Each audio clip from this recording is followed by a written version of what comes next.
He's cheating on his lovely wife. I love that lady. Why would he cheat on her? Rude. Hitler's very upset. Again. Hello beautiful people, it's me Cydnee. Thank you so much for clicking to watch this video. Today we're going to be doing another episode of Makeup and History. Makeup and History.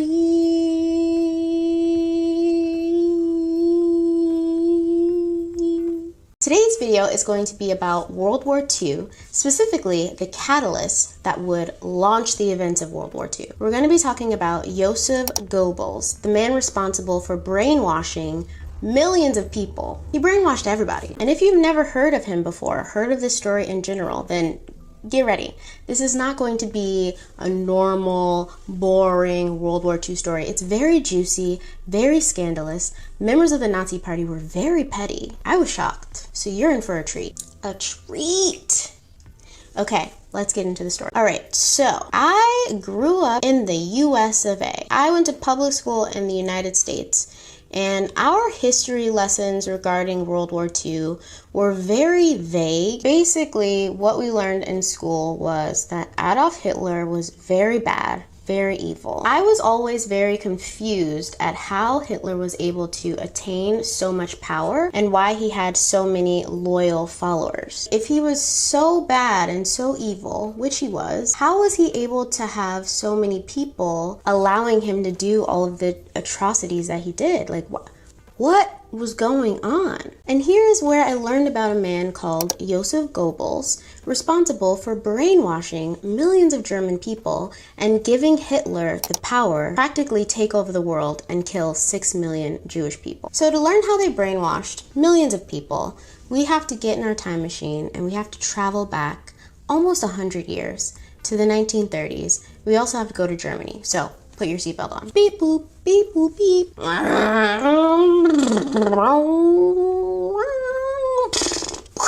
So in 1933, the Nazi Party was the most popular party in Germany, and the leader of the Nazi Party, Adolf Hitler, had just been elected as Chancellor of Germany. The Nazi Party had risen to popularity because Germany was in a Great Depression after World War I. The Nazi slogan was Brot und Arbeit, bread and work.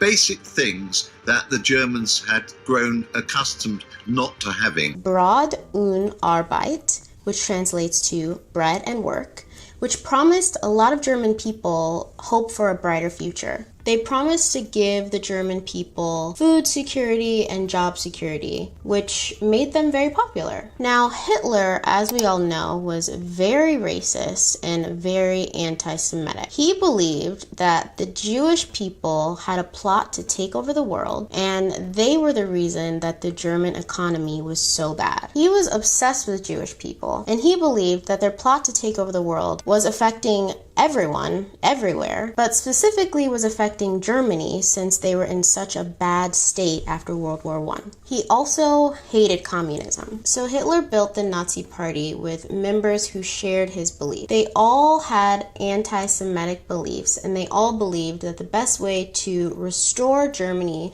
was to get the Jewish community out of Germany. Once Hitler became Chancellor of Germany, they began working together to create what would be known as Nazi Germany. So on March 26, 1933, Hitler has a meeting with other members of the Nazi Party to discuss how they're going to get the public on board with their plan of getting Jewish people out of Germany. Hitler decides to give the responsibility to a member of the party named Joseph Goebbels. He gives the responsibility to Goebbels because he is an excellent public speaker. Goebbels hates Jewish people probably more than Hitler does. And he's very loud and proud about his anti-Semitic beliefs. He's not afraid to say it. Goebbels believed that putting anti-Semitism at the forefront of the public consciousness would help to get the public on board with getting Jewish people out. But a lot of the other members of the party disagreed with this. One of the members who disagreed was a man called Heinrich Himmler. He believed that the best way to get Jewish people out of the country was to do so quietly and discreetly. Himmler was a military commander. He was also a leader of the SS, and he had already begun kidnapping Jewish activists and communist activists and secretly locking them away where he would torture and eventually kill them. Now, this was before concentration camps became a thing all over Europe, so what he was doing was very upsetting to the public. When the public found out that they were arresting activists, he would tell them that, oh, it's for their own good, it's so they're protected, when in actuality, they were torturing them and killing them. So Himmler wanted to keep everything quiet and discreet, and Goebbels wanted to be very loud and proud. Another one of the members who disagreed with Goebbels was a man called Hermann Göring. Göring was more this kind of an old conservative elite and not this new believer in that the Jew as such.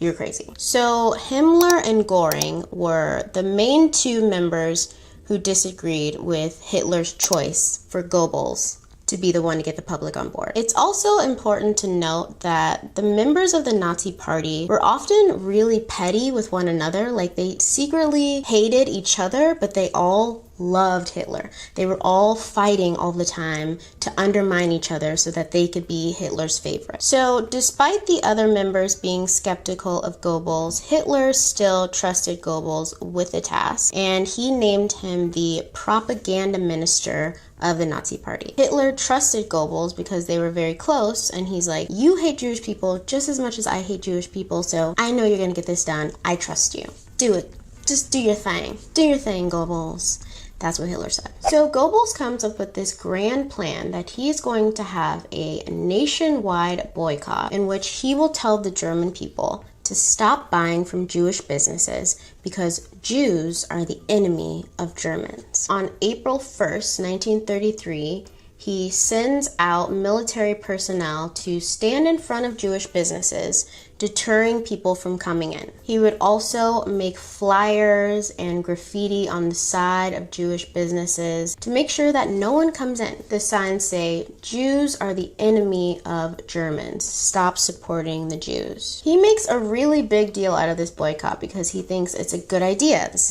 We're gonna do big loud gesture to get everyone on board with our anti-Semitic policies. We need everyone to know that Jews are the enemy of Germans. Tell everyone.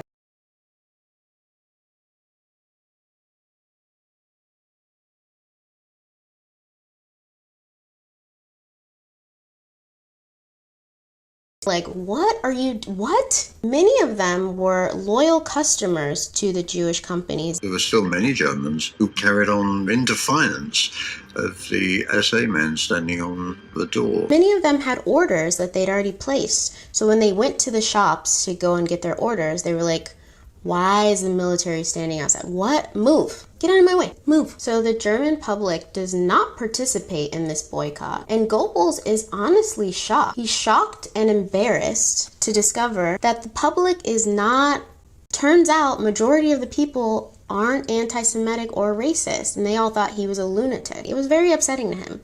So he recuperates and he decides, okay, you know what? I'm going to have to play the long game here. Maybe a grand gesture isn't a good idea. I need to find a more sinister way of gaining the confidence of the German public, and then I can reintroduce the anti-Semitic beliefs. So Goebbels decides that he's going to need more powerful tools of propaganda. He begins gaining control of all forms of media in the country of Germany. He needs to get control of the radio, he needs to get control of the newspapers, and he needs to get control of the new booming film industry. Remember, this is the 30s, so films are like just now becoming a thing. Goebbels starts with the radios and begins seizing control of all of the radio stations in Germany. Now, Goebbels hits a snag when he realizes that the largest state in Germany Prussia is controlled by one of his enemies in the party, Göring. Remember what I said earlier? Göring doesn't like Goebbels. He thinks he's a lunatic. When he realizes that he's going to have to get permission from Göring in order to have control over all the radio stations in Prussia, he's like, okay, what am I going to do? What am I going to do? I'll be cool about it. Let me just go and ask him. Let's just go and ask him. See what he says. So Goebbels goes to ask Göring if he can have control over the radio stations in Prussia. And Göring, of course, says, no. No, dude, you're a lunatic. Why would I give you control over my state? No. He's like, no way, Jose. I will not give you control. Sorry. Goebbels is very upset by this. Of course, he needs Prussia because Prussia is the largest state, which will reach the most people. So if he doesn't have the largest state in Germany, his propaganda isn't going to work. It needs to reach everyone, everybody. So Goebbels is like, shoot, what should I do? Dang, what should I do? I need Prussia. What am I going to do? He goes to Hitler. Goebbels devises a plan to undermine Göring in Hitler's eyes. But he can't just outright say, hey, Hitler, Göring's being mean to me. He won't let me do this. Can you do something about it? He can't just outright say it. Göring was known as a very extravagant man. He grew up with a lot of wealth and he loved material things. He was always a very flashy person. Everyone in the party knew that he was a very flashy person. This lavish lifestyle of Göring's made him an easy target for Goebbels to attack. So Goebbels goes to Hitler and he starts saying things like, isn't it so ridiculous that people have the nerve to flash all of their possessions and be so gaudy and extravagant while we're in a depression? He never mentions Göring directly when he does this, but as he's saying this to Hitler, Hitler's like, you know what? That is an issue. That's not okay. We shouldn't do that. So Hitler brings all the members together and he delivers a speech in which he says, hey, you guys have to chill on the flamboyance. Stop this. This is ridiculous. Immediately, everyone at the meeting is side-eyeing Göring because they all knew that Göring was flashy. He loved his stuff. So everyone's like, he's talking about you, Göring. Just in case you don't know, this speech is about you. Hitler also realizes that Göring is the problem and he loses respect for him. He's like, you are the one being flashy and undermining the Nazi Party's agenda. How dare you? People are suffering and you're walking around in gold chains? I don't know if that's what he said, but I imagine so. So now that Hitler has lost a little bit of respect for Göring, Goebbels thinks this is the perfect opportunity to ask Hitler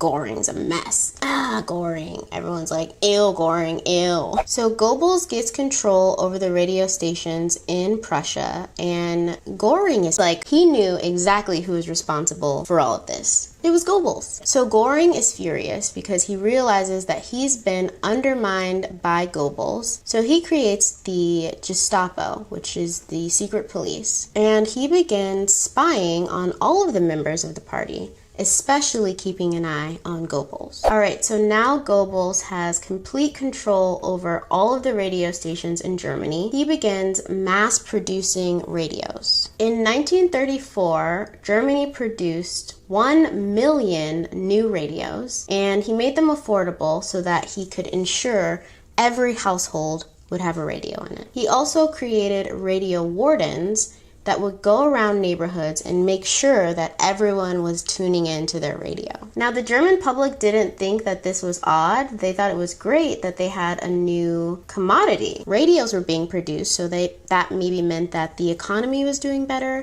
if they had this new good that was being mass produced. So they welcomed it. They were like, yes, radios, woo! But Goebbels' only concern was that everyone had a radio and everyone was listening to the radio. He had people I can't believe he had people going around making sure people were listening to their radios. Can you imagine if someone was like going around knocking on your door, making sure you were tuning in to a specific program? They'd be like, why? All right, so now that everyone has a radio and Goebbels is making sure everyone's listening to the radio, he begins making radio programs that are very inspiring and uplifting. The programs gave people hope for a better future. They promised a utopia where everyone could work together to build a better Germany. Managed to create the promise that people who have been full of gloom will get a job, that they will be able to go on holidays. They will lead a life better than anyone ever has in their lives. It would be the greatest country ever as long as everyone played their part. Everyone would work together and make the country better, which is, it sounds nice. Everyone's like, yeah, we could do that. Let's do that. I want to do that. The programs really emphasize unity and German nationalism. So anyone who wanted to be a part of rebuilding the country would come to recognize themselves as being a part of the Volksgemeinschaft. Volksgemeinschaft. I'm probably not saying that right, but it meant the national community. Members of this community referred to themselves as Volk, the Volk for short. First time, I think, in history there's been such an attempt to create a racial state, and the Volk is a central concept in that. So because the whole country is listening to these radio programs, the entire country begins to identify with the Volksgemeinschaft. Everyone is part of the Volk. It's a very inspiring message. It gives people hope, and it's human nature to want to feel a part of something. So if you feel a part of something that's for the greater good, then of course you're going to want to do that. You're going to want to identify with that. There were probably people who thought it was a little suspect, but they were the minority. Majority of the public was on board with the Volksgemeinschaft, and they were very passionate about working together to rebuild their country. So the German people have this new sense of nationalism, and they're all working together to rebuild the country, but the economy is still very bad, and they're confused as to why. They're like, we're all doing our part. Why is the economy still bad? And Goebbels is like, haha, it's time. Goebbels reintroduces the Nazi Party's scapegoat, the Jewish community. And now that everyone is on board with rebuilding the country, he can say, the reason that the country isn't getting better is not your fault. You guys are all doing your part. The Volk is doing the part. The reason that the economy isn't getting better is because of the Jews. It's the outsiders. It's not us. It's the outsiders. Now, because Germans have this real sense of identity in the Volk, it's a lot easier to distinguish others. If someone wasn't a part of the new national community, then they were automatically against it. Now, this is also human nature and psychology 101. Whenever people strongly identify with anything, with a group, with a race, with a country, it's very, very easy for them to assume that anyone who doesn't also identify with whatever they identify with is now an enemy. We all do it. It's some biological flaw, I think. But when we firmly believe and identify with something, anyone who doesn't identify with it, gotta go. We gotta eliminate them. This happens unconsciously. Of course, if you're aware of it, it's easy to bypass, but these people aren't aware of it. This new sense of community is very new to them. So, of course, they're going to strongly identify with it, and anyone who doesn't identify with that is now an enemy. Just super dangerous. So Goebbels begins exploiting this. He begins putting little messages in the radio programs that emphasize others, mainly the Jewish community. And this sparks violence. People start acting on it. They start attacking Jewish people in the streets. They start attacking Jewish businesses. They feel very passionately about this enemy. All right, guys, I'm gonna just pop on my lashes and I'll be right back. Wait there, don't move. Okay, so lashes are on, we can continue. Where was I? Right, Goebbels has German people now attacking Jewish people in the streets because they're the identifiable others. Surprisingly, Hitler was not okay with this. He was very upset with Goebbels that there were street attacks and street violence. He thought that the street attacks were affecting the overall peace of the country, which wouldn't be good for everyone. It wasn't a good idea to Hitler. So he calls all of the street violence off. He tells the German public, hey, stop attacking Jewish people in the street. Can you believe it? That was too far for Hitler at the time. So he tells Goebbels to rein it in. Rein it in, relax. In September of 1935, the Nazi Party hosted the annual Nuremberg rally where the members of the party would get together and give speeches to the public about the new and upcoming policies. Hitler intended for the rally to focus on Germany's fight against communism, but Goebbels had a different plan for his speech in mind. Goebbels secretly planned to make his speech about anti-Semitism and to enforce to the public that Jews were the enemy, similarly to what he had been doing in his radio programs. Now, he knew that Hitler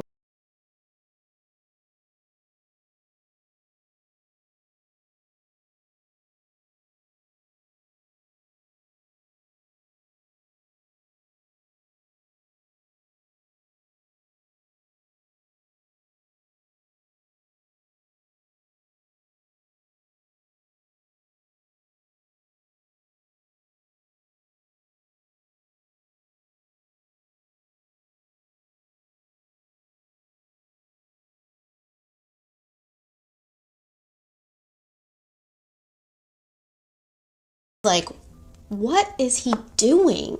I told him not to talk about this. I told him that we were talking about communism. Why is he what is he doing? I told him. Hitler's upset. But then Hitler sees that the crowd is going wild. The crowd is loving everything that Goebbels is saying, and they're cheering and agreeing with him. They really want something done about this Jewish problem. So once Hitler sees how passionate the crowd is about anti-Semitism, he's like, all right, fine. Now the rally's about that. It was about communism. Now it's about anti-Semitism. Goebbels is very pleased, obviously, because that could have went really wrong for him. Like, he could have lost his job. In just 2 years, the public had switched to being upset about the boycott that Goebbels had originally planned to now being fully on board with getting the Jewish people out of Germany, to the point where they themselves were attacking Jewish people in the streets. 2 years. 1933, they were like, no. 1935, they're like, yeah, we need to get them out of here. 2 years and then radio programs, everyone lost their minds. That's absolutely terrifying. It terrifies me how easily manipulated we are as humans, how malleable our brains are. Like, it took him 2 years to completely brainwash everybody. That's scary, you guys. That is scary. Anyways, let's continue with the story. So immediately following the rally, Hitler, Goebbels, and some other members of the Nazi Party get together to immediately start drafting anti-Semitic laws. These laws would completely strip Jewish people of their citizenship. It would outlaw marriage between Germans and Jewish people. It would deny Jewish people the rights to education and employment in the country of Germany, effectively making them outsiders, which was the whole purpose of the laws, to make Jewish people outsiders. They had no more rights, no rights. Now, the issue came with how would they identify who was Jewish and who wasn't. It was very confusing, even for Jewish people. What defined being Jewish? Was it your religion? Was it where you were born? Was it your parents' religion? What did it mean to be Jewish? They argued about this for hours before deciding that anyone who had 3 grandparents who were considered Jewish would be Jewish and therefore stripped of all their rights in Germany. So they passed the laws, and Göring, remember him, finds out about the laws, and he's furious that he wasn't asked to be a part of it. He had no idea that they were doing this. Goebbels made sure that Göring was not a part of the lawmaking, and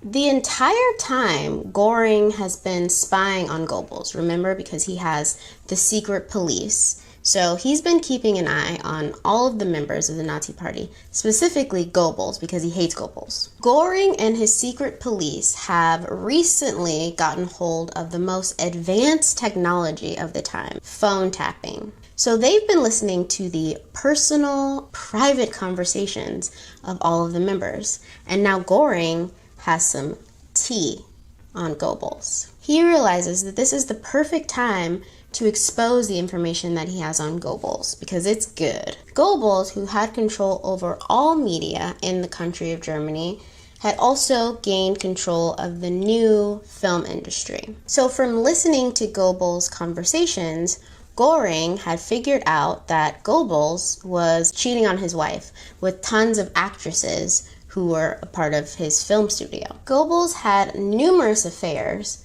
but his latest and most serious affair was with an actress called Lida Barova. Lida Barova! Now, Lida was an actress from Czech, and she was hired to play the role of seductress because those roles were not allowed to be given to German actresses since they were demeaning. So those roles were given to foreign women who were seen as less than. But Lida was very beautiful nonetheless, and Goebbels really liked her. From listening to his conversations, Göring had discovered that he was pretty much in love with Lida. Like, he really liked Lida a lot. Göring knows that Hitler would be furious to learn this information.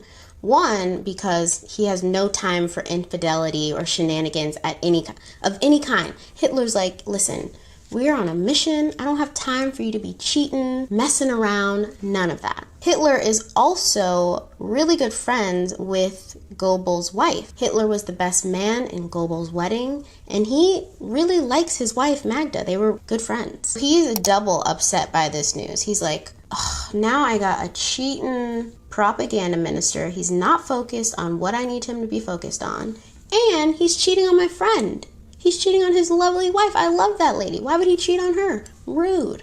Hitler's very upset. Again, Magda, Goebbels' wife, already knew that Goebbels was a cheater. This wasn't his first rodeo. He'd been cheating on her with many actresses this whole time. But she could tell that this time it was different. She could tell that he was in love with Lida. And this was very upsetting to her, obviously. So Magda goes to seek marriage counseling from, you guessed it, Hitler. She went to go talk to Hitler about her marriage. She goes to Hitler and she tells him, you know what? I'm sick of him. He's cheating on me. He's treating me badly. I hate this. I hate him. And since Hitler and Magda were really good friends, Hitler was very upset by this because he was already upset. He knew it was happening. He hadn't told Magda yet, which is pretty fake, but maybe Magda just beat him to it. Hitler sits Goebbels and Magda down together, and he says to Goebbels, listen, you either stop this nonsense, stop cheating on your wife, or you're fired. He said, stop cheating on Magda, treating Magda badly, or you have to resign. I'm not kidding. Choose. Now, this part of the story really makes me hate Goebbels even more because how dare you make me side with Hitler? Like, you've made Hitler now look like a decent human being, and that's upsetting to me, Goebbels. What? Hitler really?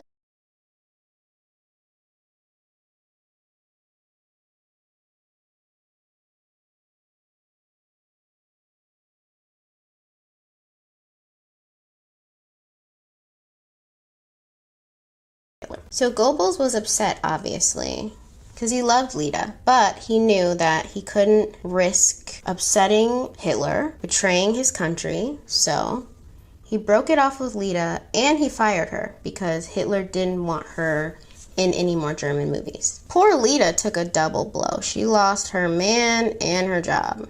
Ooh. Göring is really happy. He's effectively ruined Goebbels' reputation. He's gotten his revenge.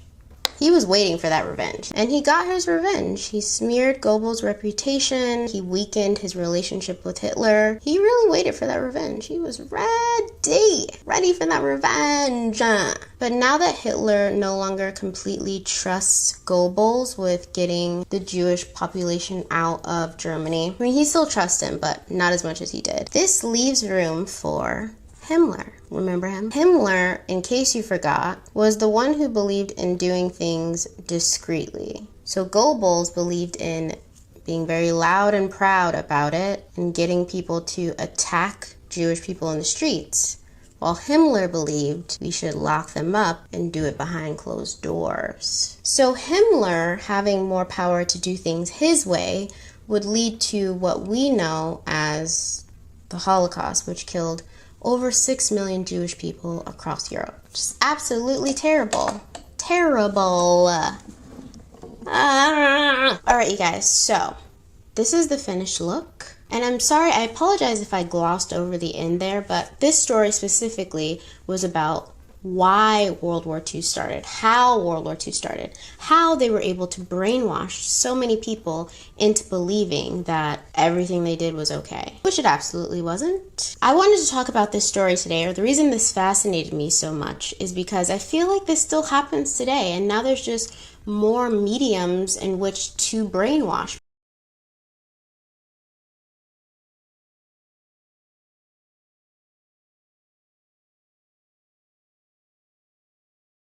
What is going on? What's going on? There were definitely German people who weren't okay with what was going on, but majority of the people were completely brainwashed, which is absolutely terrifying. It took 2 years. That's scary. And I didn't know any of this. I had no idea who Joseph Goebbels was, so I thought this would be a really interesting makeup in history segment.